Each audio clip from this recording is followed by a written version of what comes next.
Hindi daw nila kinidnap yung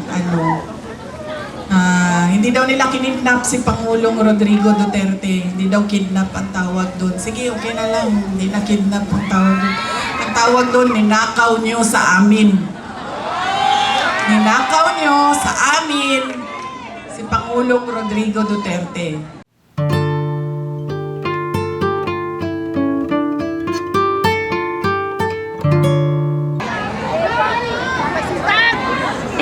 Marami ang nangangamusta kay President Duterte.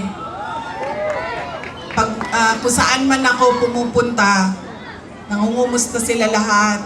Tapos nagpapasabi pa sila, kanina, meron ilan dyan sa likod na pakisabi, kamusta kay Tatay Digong.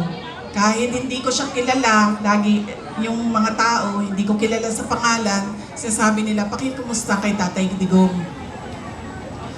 Ayun. Siya po ay nakakulong.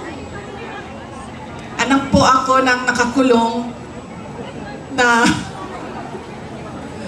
at okay naman siya. Madami din ang nagtatanong, kamusta na si Tatay Digong?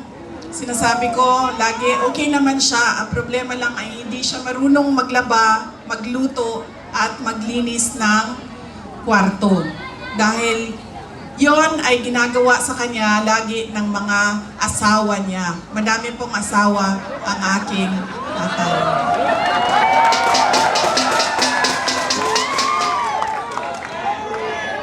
Nakita niyo yun si Kitty?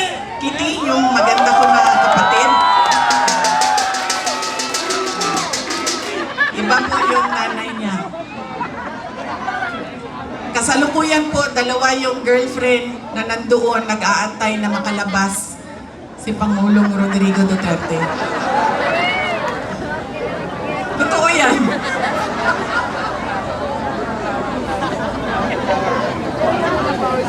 Oo, ma'am. Hindi daw nila kinidnap yung hindi daw nila kinidnap si Pangulong Rodrigo Duterte. Hindi daw kidnap ang tawag doon. Sige, okay na lang. Hindi na kidnap ang tawag doon. Ang tawag doon, ninakaw nyo sa amin. Ninakaw nyo sa amin si Pangulong Rodrigo Duterte.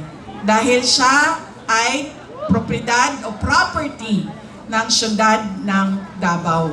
Dahil siya ay magiging mayor namin doon at kinuha ninyo siya at ninakaw ninyo dito.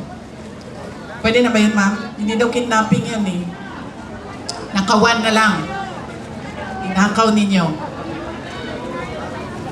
sa amin. Sa mga nangangamusta, ay meron kaming maliit na video presentation sa inyo.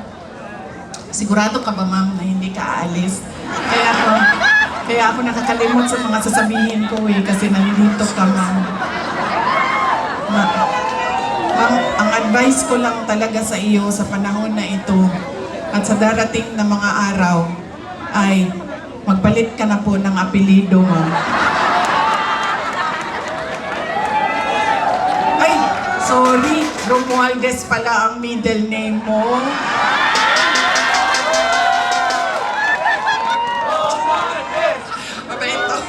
Sabi ko nga, matino na tao, si Senator Amy Marcos. Ready na? Ang AVP? Okay. Thank you.